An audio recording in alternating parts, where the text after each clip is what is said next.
Today I'm working on the latest lyric video for Paula titled Green Eyes Crying. Great artist, I love working with her. And for this video, she's provided me with footage of her that was shot on a Super 8, something that looks like this. So what you're seeing here isn't an effect. This is the real thing. And I love that. Obviously, she went an extra step to get this as authentic as possible, and I want to do everything I can to complement that. There's no sound with this, obviously. It's not synced to the music. We're going to take these different shots of her and intersperse them throughout the video. So we've decided to slow it down by half, and this is just going to make it look a bit less distracting since she's not going to be playing the same thing as the song. I think that's a better speed for it. And here's how it looks with the song.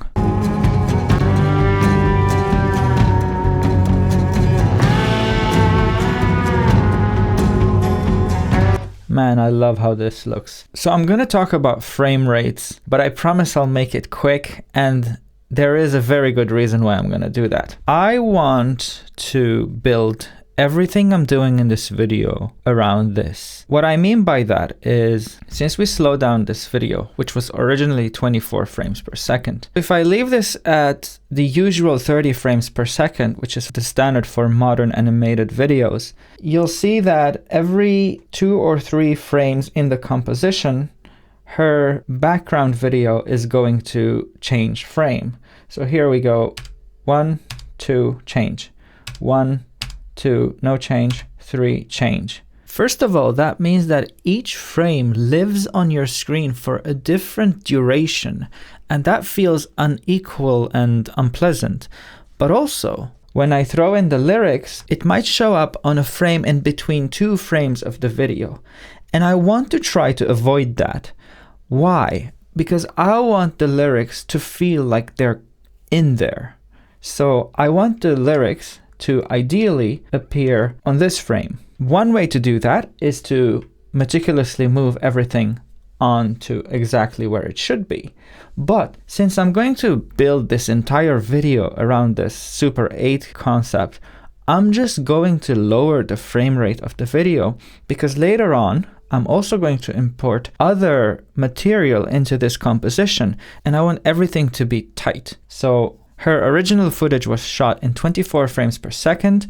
We slowed it down to half so that each frame would be played twice as long. So what I'm just going to do is I'm going to put 12. Yeah, that's insanely low, I know, but that's the look we're going for. So I'll get back to the lyrics in a bit. What I want to do next, the artist has asked me to use this footage of her in between the lyrical parts of the song, but where there's lyrics, we want something a bit less distracting, because I don't think it's ideal to put lyrics over faces. So the artist has suggested we go for something with a foresty theme. So I found this video of a forest, and when I put it in the 12 frames per second composition, it looks like this.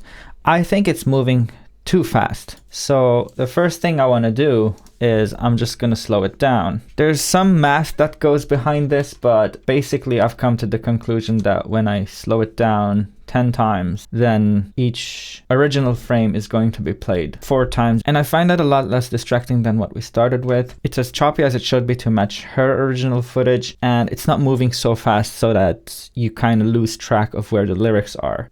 Now we need to do more things. I want to artificially degrade this footage to make it look closer to what she had. And to help me with that is an overlay video from a Super 8. This is going to come in very handy. But before I overlay the Super 8 footage over the forest footage, I want to mess up this footage to match the original one better. The way I do that is I just like to reduce the vibrance, which is the saturation of the most saturated colors. Looks kind of like this. I know that's a bit dull looking, but it's gonna get some color back once we overlay the Super 8 footage over it. And I want to wash out the colors quite a bit. The way we do that is just raise the blacks, something like that. I kind of want the forest to be darker as well, but this is the point where I can drop the Super 8 footage over it as an overlay, and you see that it kind of corrected the colors, for lack of a better term. But we want the forest to be a bit darker, so we could just bring down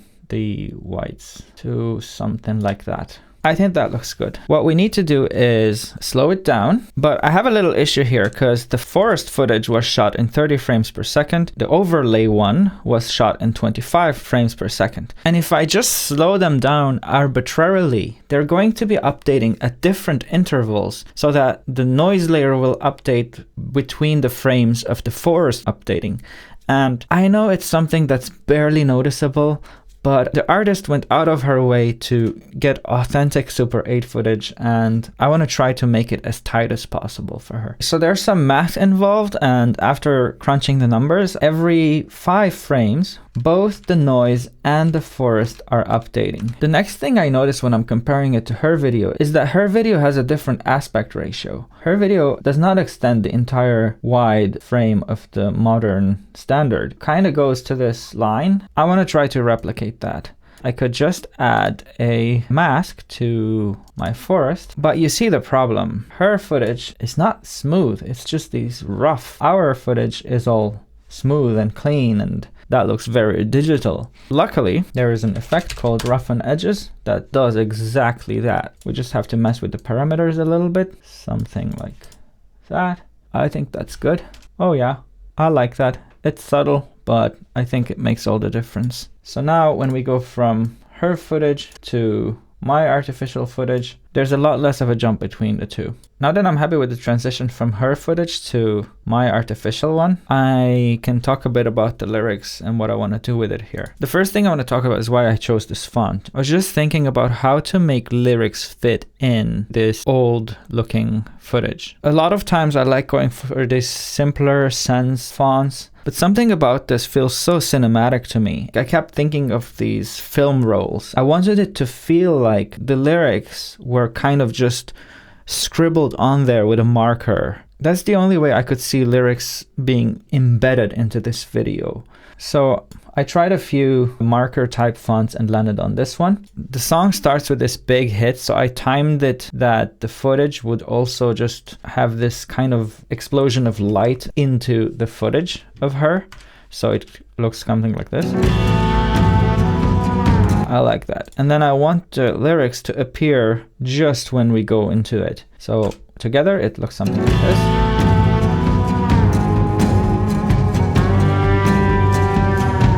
And bam. Okay, so there's no animation there, and I'm not gonna put any. I thought about animating it like it's being handwritten, but I really think it's going to look too modern for something like this. I will have some animation on the lyrics later, but before I get to the lyrics, I want to try to match the font better to the old footage. Mainly, this looks way too clean. The edges are so smooth. Let's try to mess it up a little. I'm going to add the same effect that I added on the video that made the edges all rough. Just gonna adjust the parameters a bit to get to a place where I'm happy with it. Yeah, I think that looks way better. So without, with.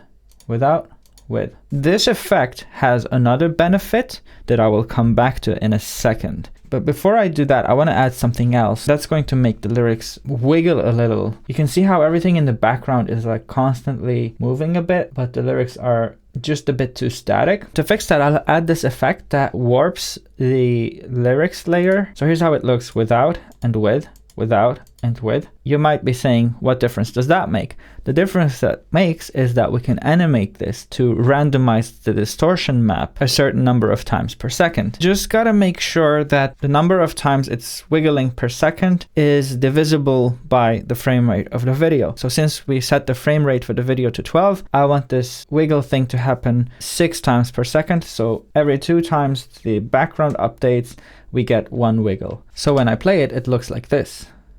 Now there's a little more life in the text because they're doing this thing, and that feels a lot more embedded in there. Now it's starting to look like somebody actually wrote on the film. That's what I'm getting in my head anyway. But there is one more thing that I want to do to this. I want to add noise on the lyrics, and I found this, and just like with everything else, I made sure to do the math and match the frame rate of this layer to everything else we've done so far, to make sure that it's matching other elements in the video. The way I want to add this on the lyrics, I want to map it so that everything that's black, we see the lyrics through, and everything that's white, it would be transparent. And what that's going to do is we're going to have these nice little cracks and noise and dirt in the lyrics, and through those cracks we're going to see her background, and that's going to make everything feel more like they're working in tandem together as opposed to just adding some text over a video. When I play it, it looks like this.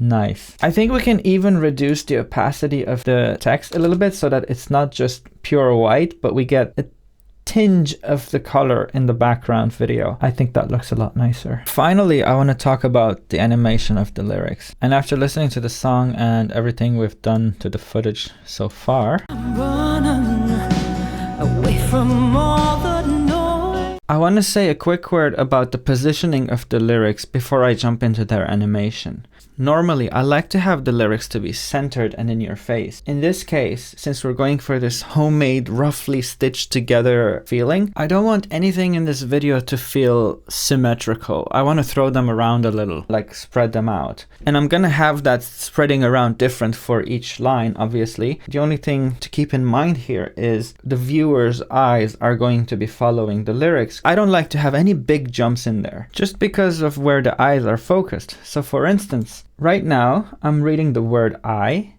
am running, and then the bottom line, away from all.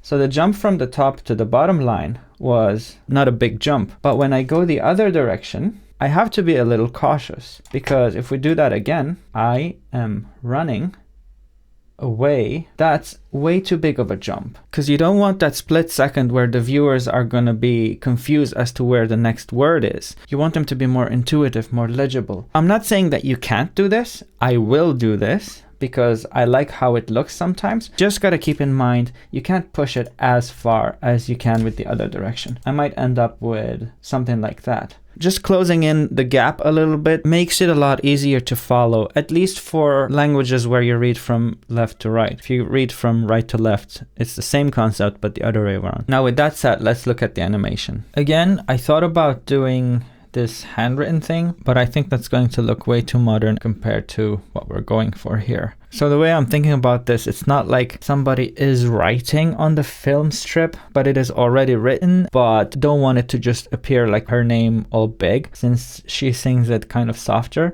I want it to kind of dissolve on there. And luckily, the effects that I added earlier, particularly the one that makes the edges rougher, also affects fades in a very interesting way. When something fades in, it kind of does it in these noisy, messy patterns. And I've messed with this a bit because sometimes it can look a bit too blotchy. So right about there was a good amount. You can see it's just like 5 frames or something that the transition lasts for. But when I play this along, here's how it looks. I'm running away from all the noise.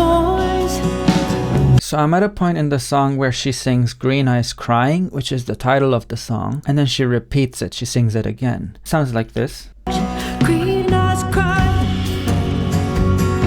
green eyes crying. Normally when this happens, what I like to do is I like to animate the lyrics in the first time she sings it, and then either animate them out or do some kind of other animation the second time she sings it. In this case, with everything that we designed for the theme, I'm just not gonna do any of that. I'm just gonna make sure that this time, as opposed to everything else we've done, the lyrics are kind of big and in your face, and then I'm just gonna let it sit there. I think there's a lot going on, and I think it looks pretty. I don't wanna do anything that would be too much, too playful looking. Plus, it's the title of the song. I think it can just sit there, let the viewer take it in, and then proceed with the second part of the song. Green eyes cry, green eyes cry. Alright, so there's a similar segment later on in the song. This time, she keeps repeating the phrase, green eyes crying, several times as the music builds up. And here's how that sounds like. Green eyes cry, green eyes cry. It builds up. Green eyes cry, green eyes cry. Oh, green eyes cry, then green eyes cry, crying mercy. So that's kind of like the climax of the song. I do want to do something, but I don't want it to be over the top. On that part, you see how there's this break in the music? I'm going dark on the background, and then I'm gonna bring it back on the subsequent hit. But since we're doing everything kind of like on the hits, I want the lights out moment to kind of be more abruptly on the hits. So I've just adjusted the transitions to be quicker and more on the beat. Here's how it looks like now. Green eyes cry, 3, 4. crying mercy. Nice. Just want to make the crying mercy come in a little bit softer. It's still in that high energy mode. Just a little. 2 frames. Let's see how it looks now. 3, 4. Crying mercy. Nice. I love that. Cool. I love it. It's gonna be so great. I'm very excited about this. You should check out her music. She's awesome. I'm Calvin West. I'm a musician, a songwriter, and a lyric video artist. My name is on thousands of lyric videos that I've made over the last decade. I've always wanted to start this series where I talk about the thought process that goes behind every lyric video that I make. I hope you got something out of it today. I hope this helps artists think about what they want to get out of their lyric videos and think about lyric videos more artistically. Thank you for watching.